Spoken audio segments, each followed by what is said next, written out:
क्या मसला है तुम्हारी अम्मी का? वलीमा क्यों नहीं कैंसिल करने दे रही? मैं आपका इस घर का मुलाजिम नहीं हूँ जो आप मुझसे इस तरह से बात कर रही हैं। तुम ये बातें करके मजीद मेरी नजरों से गिरना चाहते हो तुम? तुमने भी तो अपना लेवल गिरा दिया ना ऑन से शादी करके। ऑन वो तुम्हारे साथ खुश नहीं है, तुम क्यों जबरदस्ती कर रहे हो यार? जिस दिन से मैंने तुम्हें छोड़ा है उस दिन से मैं पछतावे की आग में जल रहा हूँ। क्यों? मेरी मोहब्बत को मेरी नदामत बना दिया तुमने।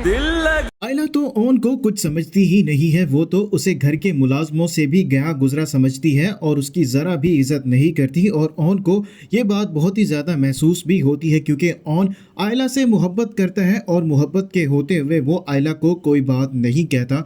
और वहीं दूसरी तरफ ओन की माँ राहत अपने बेटे की खुशी को सेलिब्रेट करना चाहती है, इसीलिए वो वलीमे का फंक्शन भी रख रही होती है। लेकिन आयला क्योंकि ओन के साथ ज़िंदगी ही नहीं गुजारना चाहती तो उसे ये बात ज़रा भी पसंद नहीं आती। और जैसे ही राहत आकर आयला को वलीमे का ड्रेस देकर जाएगी तो आयला बहुत ही ज़्यादा गुस्सा करेगी और वो ओन को ही बातें सुनाएगी। तो ओन यही बात करेगा, जैसे तुम मुझसे बात कर रही हो, ना मैं तुम्हारा मुलाजिम हूँ और ना ही मैं इस घर में किसी का मुलाजिम हूँ, तो आइंदा मुझसे इस टोन में बात मत करना। और आयला को समझ आ जाएगी अगर अब उसकी कोई मदद कर सकता है तो वो उसकी अपनी सगी माँ है, इसीलिए वो शमसा के पास पहुँच जाएगी और शमसा से यही बात करेगी कि ओन की माँ को समझाएं मैं वलीमे का फंक्शन नहीं करना चाहती, अभी मैं इस कंडीशन में भी नहीं हूँ। तो शमसा अपनी बेटी को कहेगी मैं ऐसा नहीं कर सकती। आयला बार बार जिद कर रही होती है कि वो बाबा से बात करें ताकि वलीमे का फंक्शन ना हो। शमसा अपनी बेटी को दो टोक जवाब दे देती है, मैं उनसे बात नहीं करूंगी, मैं अपनी इंसल्ट नहीं करवाना चाहती। और आयला को मजबूरन अब वलीमे का फंक्शन भी अटेंड करना पड़ेगा। और वहीं दूसरी तरफ शामी भी आकर ओन को बातें सुनाने वाला है।